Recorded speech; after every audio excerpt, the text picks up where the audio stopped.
Rupi Production Television présente tous les dimanches à l'émission Moment spirituel, l'amour emprisonné. Toute l'histoire du ministère spirituel de la sœur Donna Bélisaire, sa vocation à servir, mise en branle de la congrégation Les Sœurs Rédemptrices de Nazareth, l'expérience de la prison, les sacrifices pour aider les enfants pauvres, l'éclat de la sœur Donna sur la scène internationale. Chaque dimanche, un épisode à Moment spirituel, l'amour emprisonné, avec sœur Donna Bélisaire sur Rupi Production Television.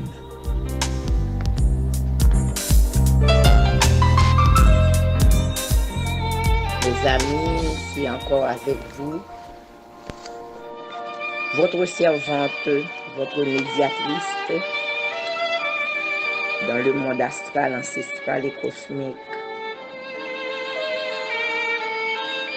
qui vous salue.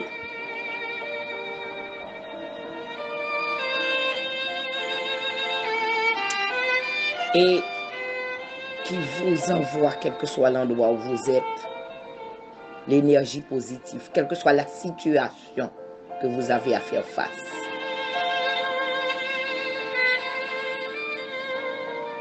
Je sais que notre pays, chacun de nous,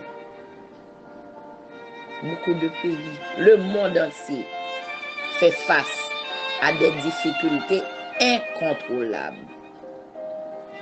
à des difficultés qu'on ne s'y attendait pas. Aujourd'hui,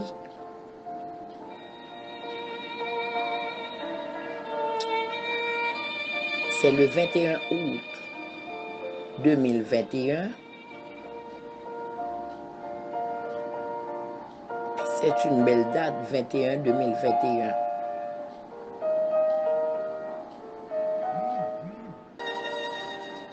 Mais avant tout, je ne saurais ne pas envoyer mes sympathies à mon peuple.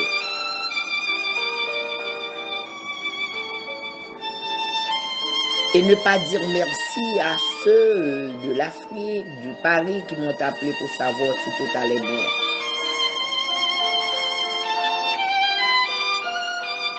Je salue mon personnel aussi, qui travaille d'arrache-pied pour que nous apportons notre grain de sable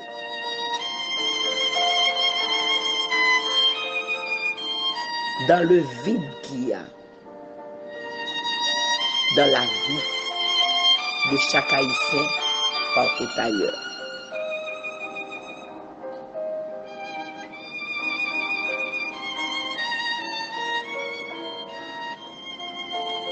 Je n'ai que l'énergie positive à vous envoyer.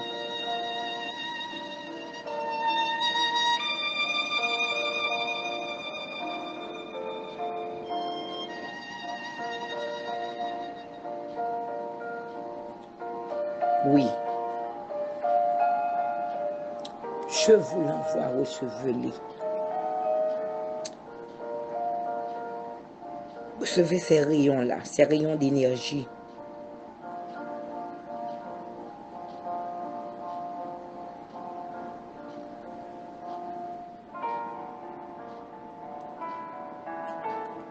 Je sais que parmi vous, vous vous demandez pourquoi.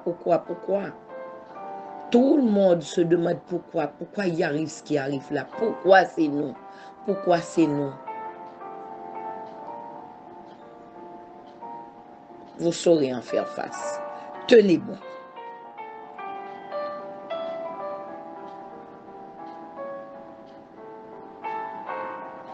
Tenez bon. C'est sûr, nous ne respectons pas la nature. Nous avons notre volonté personnelle face à la nature. Nous décidons nous-mêmes de la nature. La nature a été piétinée, entravée, sabotée.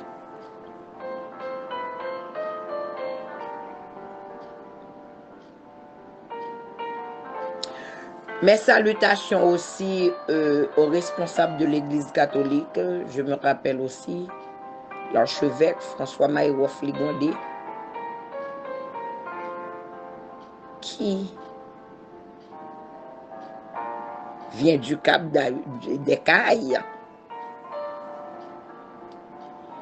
et qui est un visage emblématique de l'Église indigène. C'est lui qui a été en tête. Il y a 53 ans, quand François Duvalier en a fait de notre église une église indigène, typiquement laïcienne, que je dirais. Pour la première fois qu'on a eu des dirigeants haïtiens à diriger l'église catholique en Haïti. Pensez-y bien. En 53 ans, quel avancement avez-vous fait? Est-ce que vraiment l'Église s'intègre vraiment dans notre peuple, dans sa culture? Je demande à chacun et chacune des responsables de l'Église catholique d'un petit peu de prendre du temps pour rentrer en eux-mêmes et regarder autour d'eux et se demander qu'avons-nous fait de cette église? L'indigénisme, oui. Est-ce que nous reflétons vraiment le peuple haïtien? Je me rappelle que son Excellence, le regretté mémoire, Monseigneur François Maïrof Ligondé, me disait toujours, ma fille,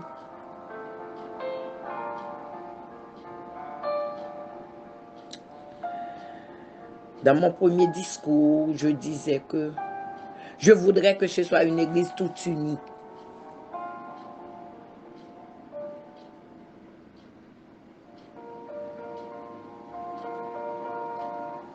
Et le lendemain, tout le monde disait, voici mon Seigneur tout uni. Donc, sa compréhension de ça qu'il m'avait expliqué, c'était une église identique à l'haïtienne. Une église catholique qui reflète la culture haïtienne dans la Caraïbe. Alors, messieurs, les responsables, prenez votre responsabilité en main pour faire de cette église unique que nous aimons tant, unique à l'haïtienne.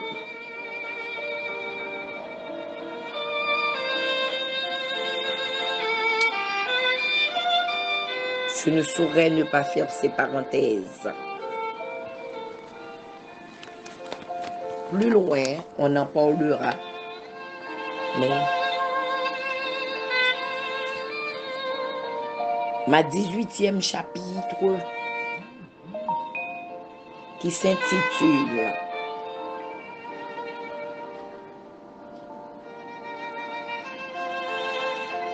Ma mission internationale. Le début de ma mission internationale.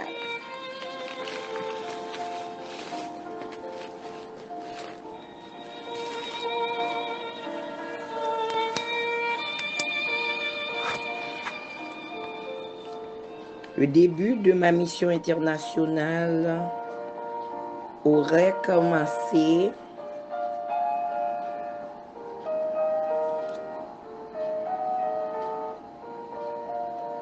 en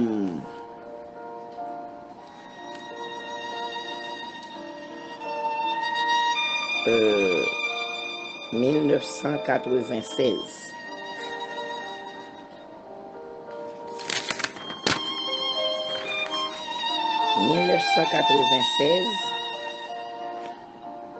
J'ai fait mon premier voyage. J'étais invitée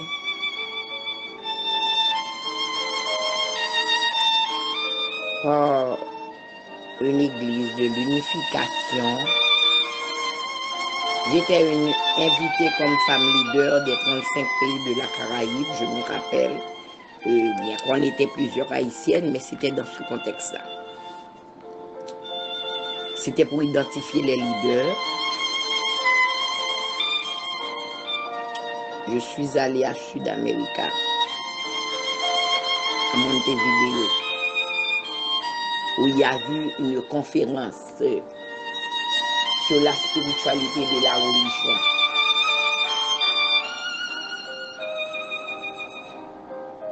C'était pour 5 jours.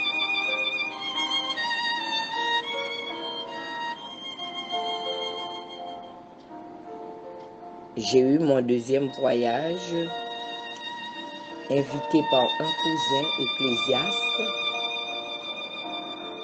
des Irales, qui séjourne à Connecticut,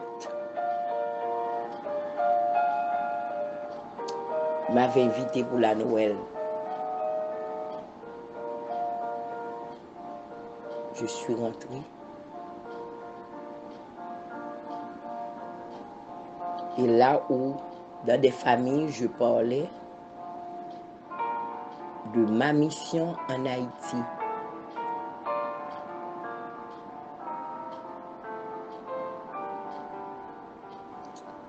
En 97, peut-être je fais un troisième voyage.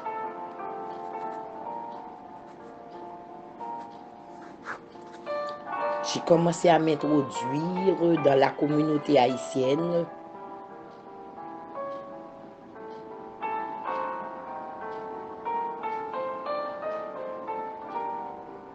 Je faisais la motivation.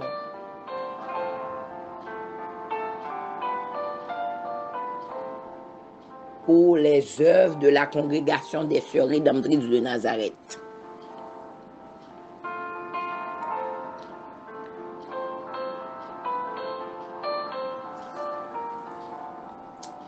J'ai eu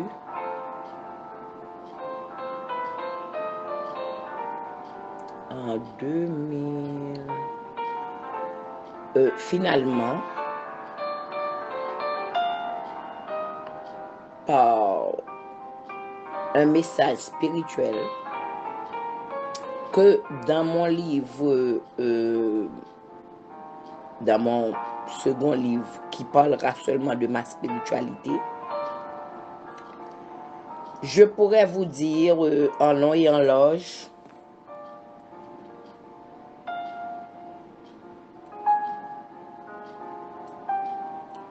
je vous dirai comment les messages sont venus. C'est ainsi que j'ai pour message ou pour ma mission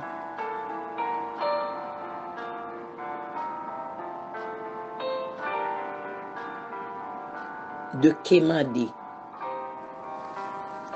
à travers international, à travers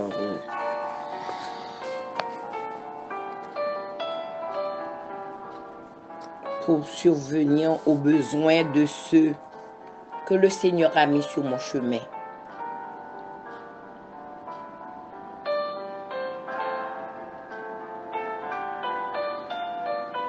J'ai appelé Colette Rivière-Pérou, qui était une amie, un membre aussi du comité de la congrégation. J'en ai parlé à son mari, Hervé Pérou.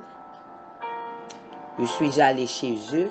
J'ai dit, bon, voilà l'idée que j'ai eue et voilà le message que j'ai eu. Et je vais voir comment concilier Haïti et les États-Unis pour introduire ma congrégation aux États-Unis. On en a parlé. Hervé Pérou, à qui j'ai donné mon idée, a dû faire pour moi mes premiers feuillets à distribuer.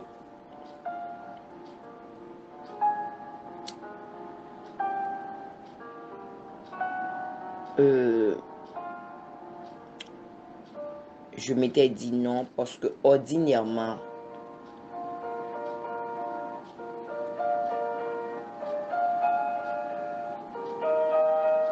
ce voyage a été fait un petit peu en superflu. C'est pas grand-chose. À la radio, à la télé, en parler, venir avec toutes sortes de documents. Et tout de suite, j'étais reparti. Et moi, je me disais, bon, je ne vois pas pourquoi toujours à payer des tickets pour entrer aux États-Unis. Pourquoi faire?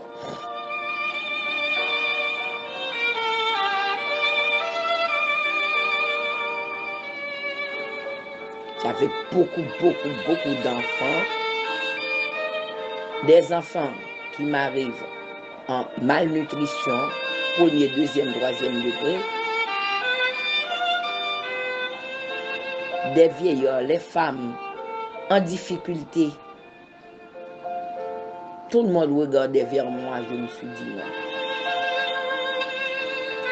Et l'idée de Kémande, franchement, j'ai pas voulu le faire. Et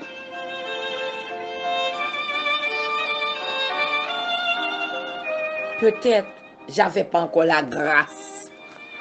Parce que c'est une grâce de tendre la main. C'est une grâce de demander pour les autres. Ça prend tellement du courage. Si vous l'avez, donc c'est une grâce. Et je m'étais dit,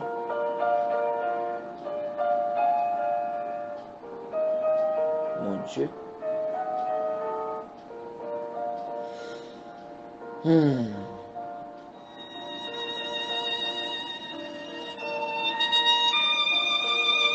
comment moi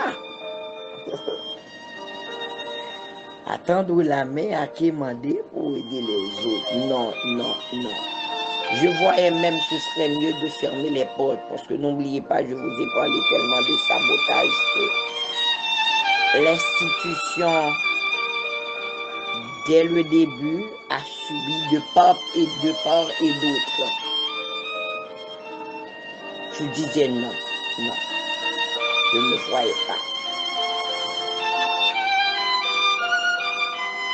Je n'étais pas décidé à rentrer. Il y avait Sico, la Coulette, Paulette Rivière-Pérou, son mari Hervé, qui était toujours là, me soutenir, monter, me voir, me visiter, etc.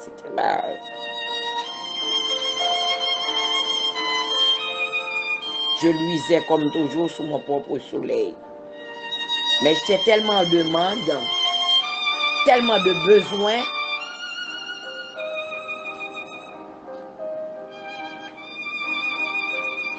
Je me voyais inefficace à gérer et les sabotages et à subvenir aux besoins de c'est laissé pour compte.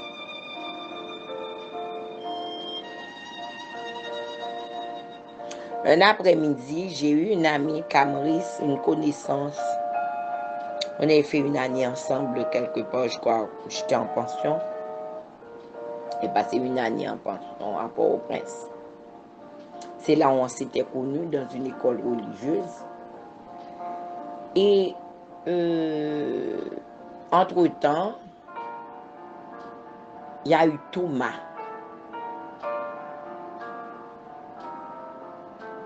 M. Thomas, qui était son ami, qui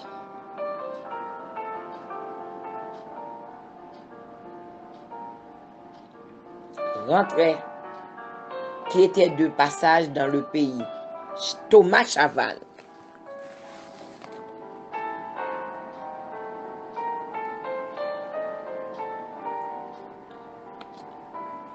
De passage du pays,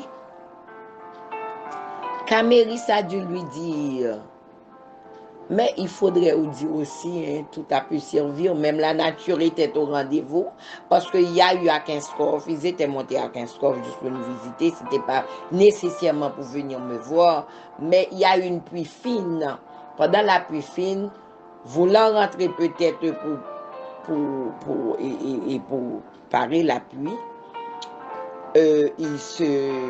Caméris a dit, laissez-moi vous montrer là où une jeune, tout ce que fait une jeune religieuse. C'est là que Caméris est venu avec Thomas Chavannes. Thomas a dû me dire, mais je savais vous voir à la télé aux États-Unis. Mais ma soeur, vous faites tout ce travail seul. On dit, bon, quand on a sa mission, on le fait. Il dit, mais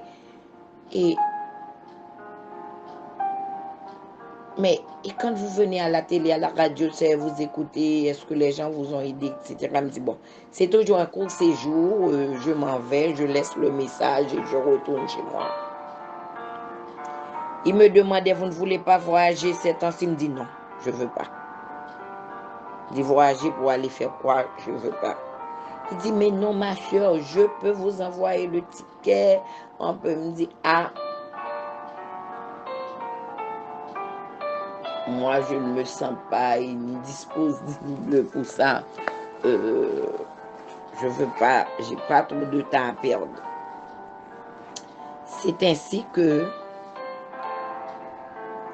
bon, puisqu'il a parlé, je l'ai écouté, mais surtout grande fois, comme je vous dis, c'était un moment où je traversais des difficultés pour en faire face à tous ces besoins, ces gens qui attendent de moi.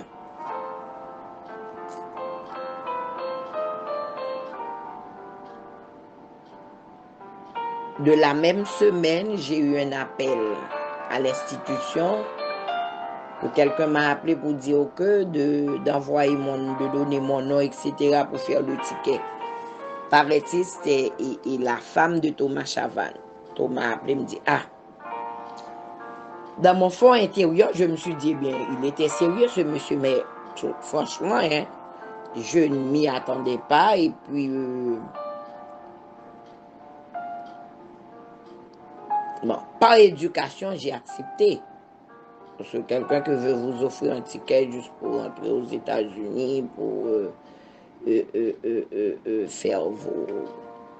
Je dis, ah, vous serez chez nous, à Queens, etc. C'est Queens, Jamaica qu'ils habitent. Ok.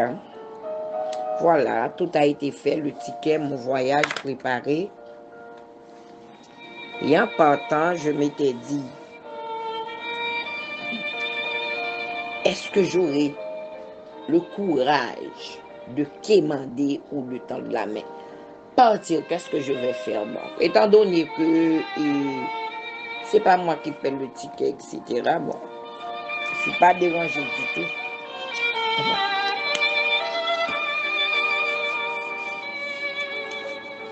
Pour une semaine, ça ne me dérangerait pas. Voilà que je suis rentrée chez la famille Thomas Chavannes. Il avait, peut-être qu'il a toujours, un business import-sport. Il avait import-sport, c'est un oui travailleur. Il m'emmenait à la télé, à la radio, pour me présenter, pour parler de mon travail. J'ai eu aussi, j'allais à Haïti First Class et la lanterne de Jean Guillaume, Haïti First Class de Fayette, la lanterne de Jean Guillaume.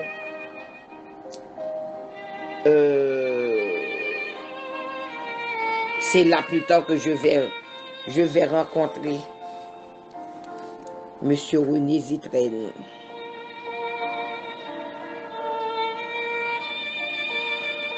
De Lindo Home Fourniture, qui serait vraiment un peu plus tard un supporter acharné de mes œuvres.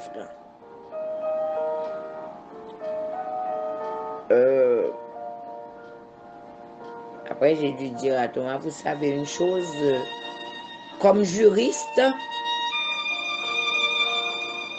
si je dois commencer à travailler ici, je dois aller voir un avocat, voir comment les lois d'ici des États-Unis pour un petit peu mettre avec ce que je fais. Donc, en attendant de ce qui a été important, Je vais vous donner l'histoire de la quémande. Étant donné que je savais toujours rentrer, bon, je voulais voir quelques amis à Brooklyn, etc., rencontrer certaines personnes. J'ai demandé, je suis allée à la salle de réception de la compagne de M. Chavannes pour dire j'aimerais bien quelqu'un, est-ce que quelqu'un pouvait me conduire à Brooklyn? S'il y a quelqu'un là qui s'en va à Brooklyn, donc d'une paire de coach qui pourrait me conduire. Bon, j'avais eu plusieurs réponses, mais un monsieur a dit, ah, franchement, ma soeur, quel que soit l'endroit où vous voulez, je vais vous emmener. C'est ainsi que j'ai attendu. Quelques minutes après, le monsieur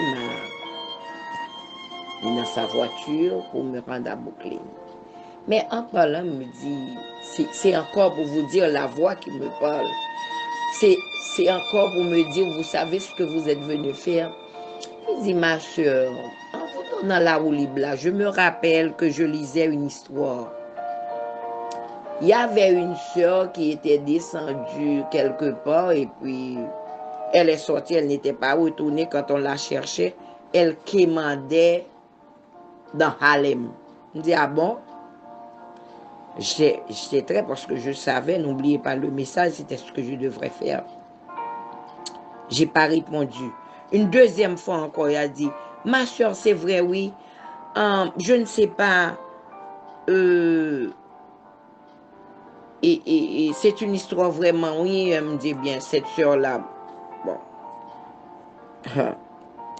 elle était une folle, tout simplement. Comment pour aller quémander, bon. Mais je savais que c'était aussi à travers lui, le Tout-Puissant passait pour me donner un message.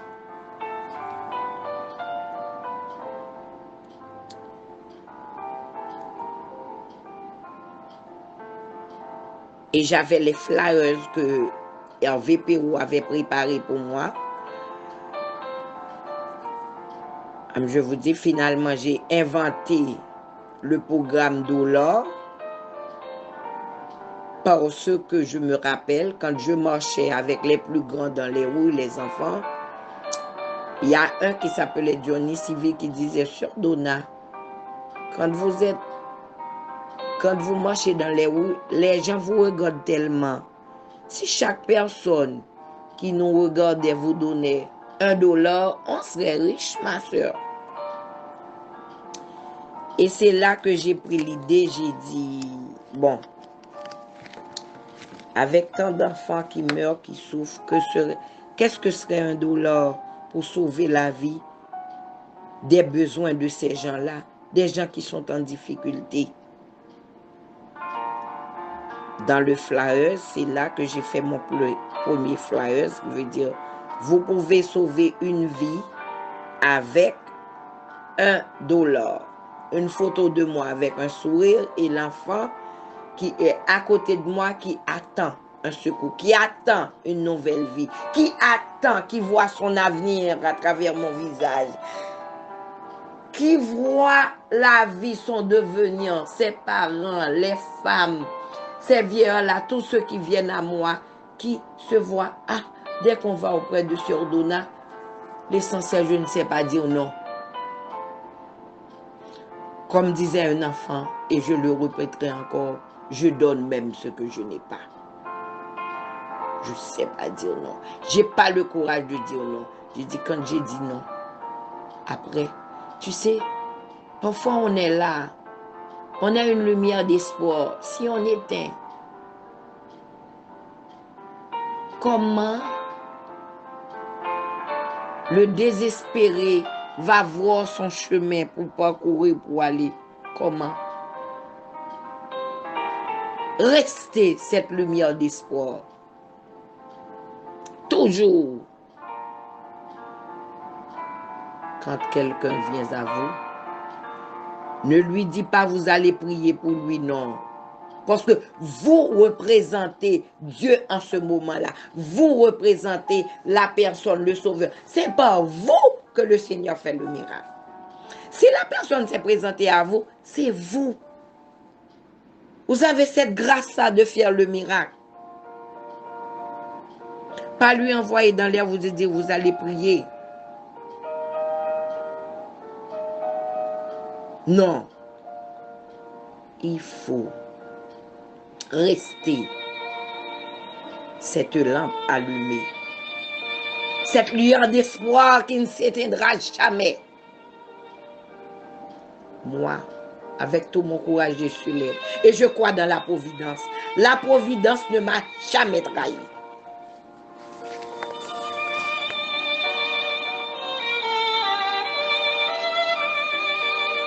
La providence ne m'a jamais trahi. Restez toujours cette lueur d'espoir pour les autres.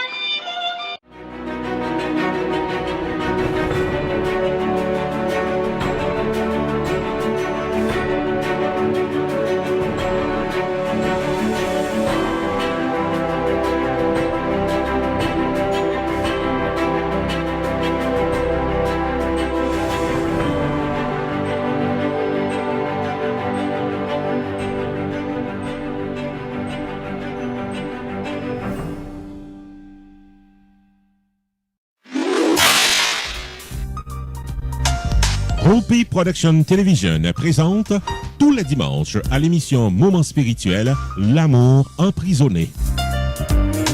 Toute l'histoire du ministère spirituel de la sœur Donna Bélisaire, sa vocation à servir, mise en branle de la congrégation Les Sœurs Rédemptrices de Nazareth, l'expérience de la prison, les sacrifices pour aider les enfants pauvres, l'éclat de la sœur Donna sur la scène internationale.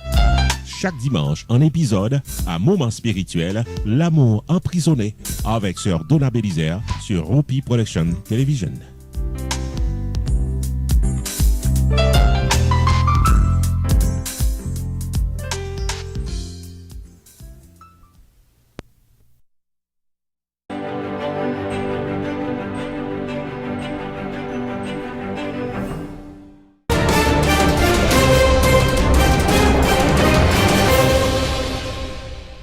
Bienvenue à ce nouveau flash d'information. Le bilan provisoire et officiel du tremblement de terre qui souque le pays d'Haïti, jour qui était 14 août qui s'est passé là, estimé à 2189 morts.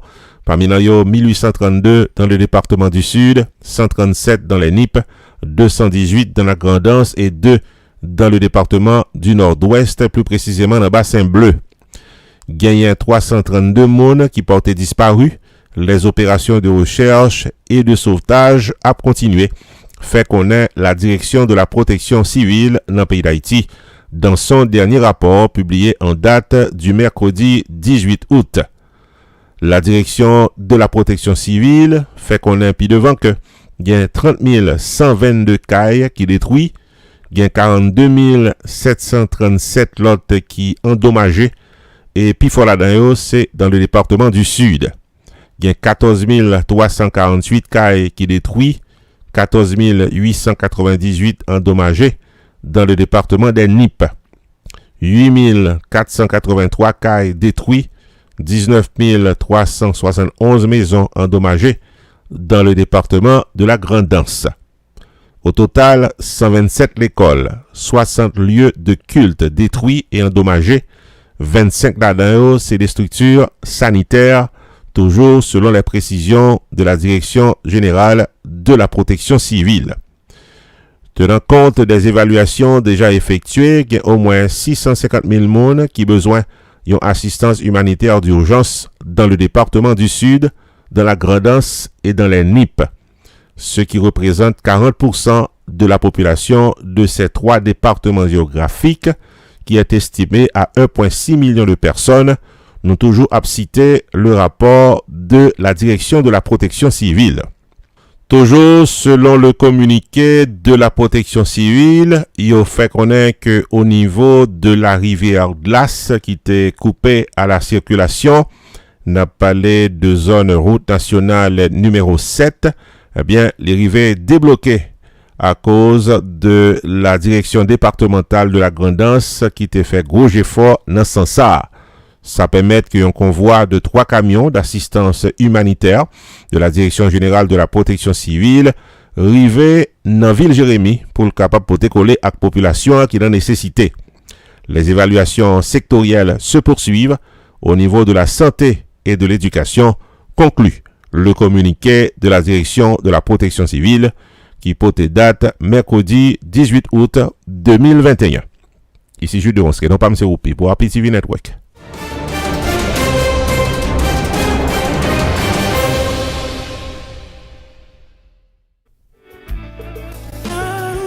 Stanley David, Insurance Broker, t'as aimé fort songer que le pari pour l'aider à prendre décision pour une meilleure gestion de votre vie financière?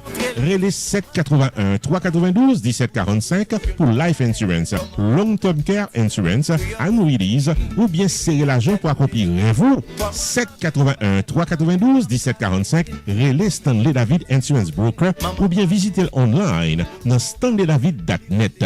Sorti dans serrer l'argent pour collège petit tout en passant par Tax Free Retirement Planification, gardez-nous, contactez Stanley David Insurance Broker dans 781 392 1745. Explication détaillée sous plan qui est plus bon pour vous. Stanley David Insurance Broker qui a un horaire flexible. Stanley David Insurance Broker qui a accès à plus passer 200 compagnies d'assurance pour qu'à choisir plan assurance qui est plus bon pour vous. 781 392 1745. Stanleydavid.net, c'est ça net.